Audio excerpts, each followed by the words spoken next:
Hi, I'm Miss Shelley, and welcome to my science show. Here in my kitchen, there's a lot of things that I have to take care of. My dog Ronnie, for example, needs food and water.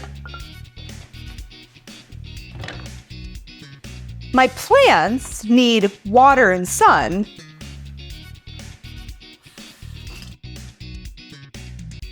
And my fish live in their water, but they still need their food.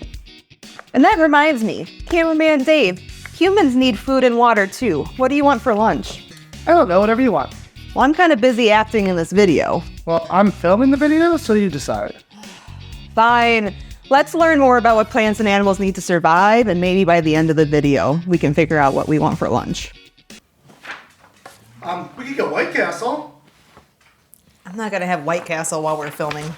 You never let us have White... Miss Shelley's Science Show.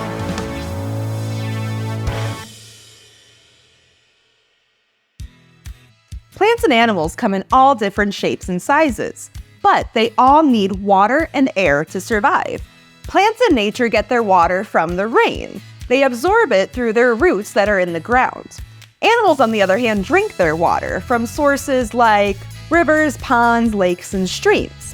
Or, if you're human, you might get your water from a faucet in your kitchen and drink it out of a fancy Pac-Man mug. As for air, fish get their air from the water they live in. They use a special organ called gills to take the air out of the water. They can't get air unless they're in the water, so just let them stay put. Plants take in air through their leaves, and animals, like Ronnie and I, use lungs to take in the air around us. I think Ronnie farted.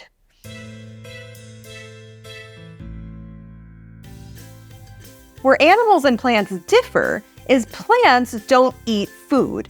They use light from the sun to make their own food through a process called photosynthesis. That's why it's really important that I make sure I put my plants near a window so they can get all the light they need to survive. Animals eat food to survive. Some animals only eat plants, and we call those animals herbivores. Some animals only eat meat, and we call them carnivores. Some animals, like humans, eat both meat and plants, and we call them omnivores.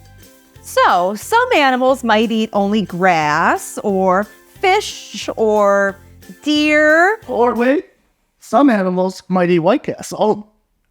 Who's running the camera? I really just have to hit record. I don't like to do anything.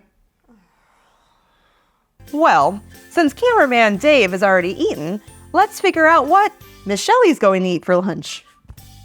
Since I'm an omnivore, I decided to make a bacon, lettuce, and tomato sandwich. The lettuce and tomato are both plants that grew using air, water, and sunlight outside. Since omnivores eat both plants and animals, I fried up some bacon that came from a turkey. Spread some mayonnaise on some bread and put it all together.